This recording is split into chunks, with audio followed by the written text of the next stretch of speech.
ஆன்மீக அன்பர்கள் அனைவருக்கும் வணக்கம். உங்களை எல்லாம் இந்த ஆன்மீக சேனல் மூலியமாக சந்திக்கிறதுல நான் ரொம்ப சந்தோஷப்படுறேன். நாங்கள் போடுற வீடியோலாம் உங்களுக்கு பிடிச்சிருந்தா நீங்கள் லைக் பண்ணுங்கள், ஷேர் பண்ணுங்கள். குளத்தூர் பாபா டெம்பிள் சேனலுக்கு நீங்கள் சப்ஸ்கிரைப் பண்ணுங்கள். இன்றைக்கி திருவெம்பாவை பாடல் 1 சொல்லி அதற்கான விளக்கங்களை சொல்ல வந்திருக்கேன். வாங்க இப்போ நம்ம வீடியோக்குள்ளே போகலாம். மாணிக்க வாசக பெருமானால் சொல்லப்பட்ட இந்த திருவெம்பாவை பாடல் 20, திருப்பள்ளி எழுச்சி பாடல் 10 வரிசையாக உங்களுக்கு 30 நாளும் நான் சொல்லி அதற்கான விளக்கங்களை கொடுக்குறேன். இப்போ மாணிக்க வாசக பெருமான் அப்படின்னு சொன்னால் அவர் மதுரைக்கு அருகில் உள்ள திருவாதவூரில் பிறந்தார். மதுரை மன்னனுக்கு முதல் அமைச்சராக அவர் பணிபுரிந்தார். அப்பொழுதுதான் சிவபெருமான் இவரை தன்பால் ஈர்த்து அந்த குருந்த மர நிழலிலே அவரை ஆட்கொண்டார். சிவபெருமானால் ஆட்கொள்ளப்பட்டவர் மாணிக்க வாசக பெருமான். திருப்பெருந்துறையிலே மாணிக்க வாசகரால் சொல்ல, மாணிக்க வாசக பெருமான் சொல்ல, சிவபெருமான் தன் கையால் என்ன பண்றாருன்னா தன் கரங்களால் எழுதப்பட்டது தான் திருவாசகம். அந்த திருவாசகத்துக்கு உருகாதார் ஒரு வாசகத்துக்கும் உருகாதார் அப்படின்ற ஒரு பழமொழியே இருக்கு. அவ்வளவு இனிமையான ஒரு பாடல்கள் அது. சிவபெருமானே மெய்மறந்து தன் சிவபெருமானே எழுத்த பாடல்கள் அது. இந்த திருவெம்பாவையை நாம் நம்முடைய மனம், மெய், மொழி இவர்களால் நாம் அனுபவிக்கணும். மனம், மெய், மொழிகளால் அனுபவிச்சு தான் இந்த பாட்டை நம்ம பாடி மனசில் அப்படியே உள்ள உருகணும். உருகும் போது சிவபெருமானுடைய திருவடிகளை நாம் தரிசிப்பதற்கான வாய்ப்புகளை அது ஏற்படுத்தி கொடுக்கும். அதனால இறைவனை அடைவதற்கு என்னென்ன வழிகள் இருக்கின்றது என்பதையெல்லாம் மாணிக்க வாசக பெருமான் இந்த திருவெம்பாவையிலே அழகாக நமக்கு எடுத்து சொல்லி இருக்கின்றார். இப்போ நம்ம ஒரு இன்ட்ரோடக்ஷன் மாணிக்க வாசகரை பற்றி பார்த்துட்டோம். இப்போ திருவெம்பாவை பாடல் 1க்கு வருவோம்.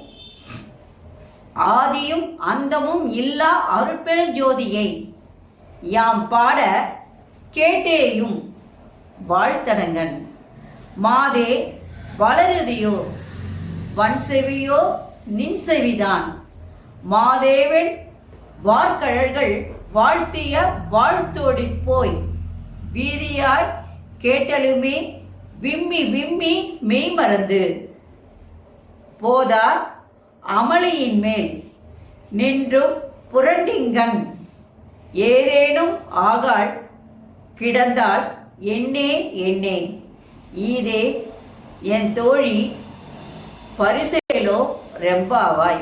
இது பாடல். இப்போ இந்த பாடலுக்கான விளக்கம். மாணிக்க வாசக பெருமான் திருவண்ணாமலையில் அருளிய திருவெம்பாவை பாடல் 1 முதல் பாட்டில் என்ன சொல்லியிருக்கார்?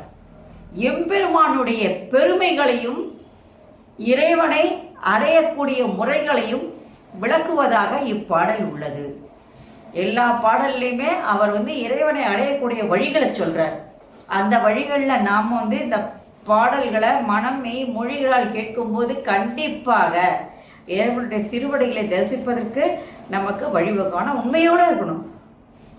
இப்போ இந்த பாடலில் அவர் என்ன சொல்லியிருக்காருன்னா, தூங்கும் தோழியை எழுப்புகின்ற ஒரு பாடல். தூங்கும் தோழியை எழுப்புகின்ற ஒரு பாடலாக இது அமைந்துள்ளது.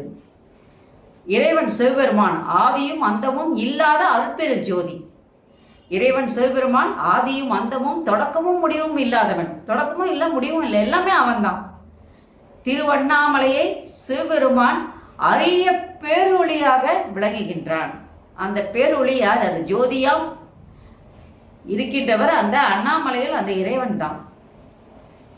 அவனை நாங்கள் வாழ்த்தி பாடுகின்ற ஒளி உன் வீதி முழுவதுமே கேட்கின்றது. இந்த வீதி முழுவதுமே அவரை வாழ்த்தி பாடுகின்ற பாடல்கள் எல்லாம் கேட்டுக்கொண்டே இருக்கின்றது.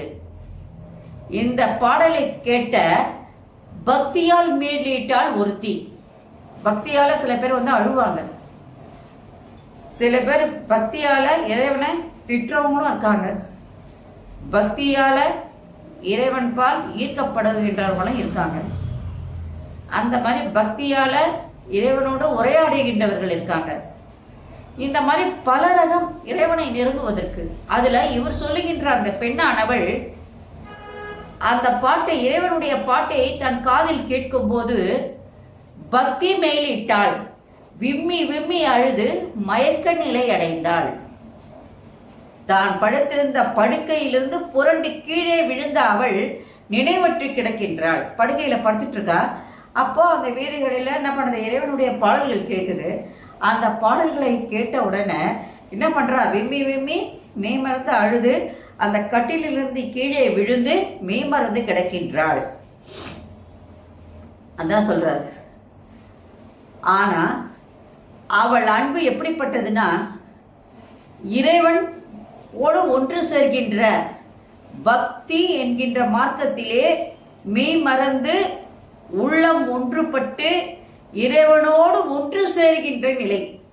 அதனால அழறவங்களை பார்த்து ஏன் அழறாங்க இறைவன்கிட்ட போய் சொல்ல முடியாது. காரணம் என்னன்னா, தாயும் தந்தையும் ஆன அந்த இறைவன் கிட்ட தன்னுடைய மனசில் இருக்கிற குறைகள்லாம் சொல்லி அவங்க வந்து யார்கிட்ட சொல்லுவாங்க, அந்த இறைவனிடத்தில் சொல்லி அதற்கான விமோட்சத்திட்ட கேட்குறாங்க.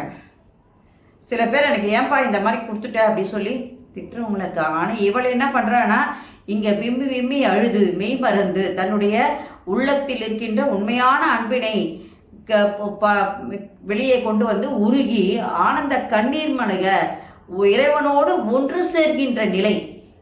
அந்த நிலையில தான் அவன் என்ன பண்ணுறான்னா, படுக்கையிலிருந்து கீழே விழுந்துட்டான். அந்த நிலையை தான் சொல்கிறார். நீயோ தோழியை பார்த்து சொல்கிறார், இறைவன் மீது பாடப்படுகின்ற பாடலை கேட்ட பின்பும் மெய்மறந்து நீ உறங்கிக் கொண்டிருக்கின்றாய். இறைவன் மீது பற்று கொண்ட உன் செவி என்ன பண்றார், உன் செவி கேட்காத செவிகளா? நீ எந்த சிந்தனையோடு இருக்கின்றாய்? என்னே உன் தன்மை என்று மாணிக்கவாசக பெருமான் இந்த பாடலிலே அழகாக விளக்கி கூறுகின்றார்.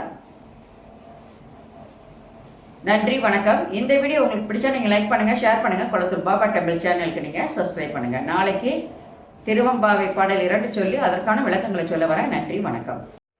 Subscribe to my channel and please press the bell icon for more videos.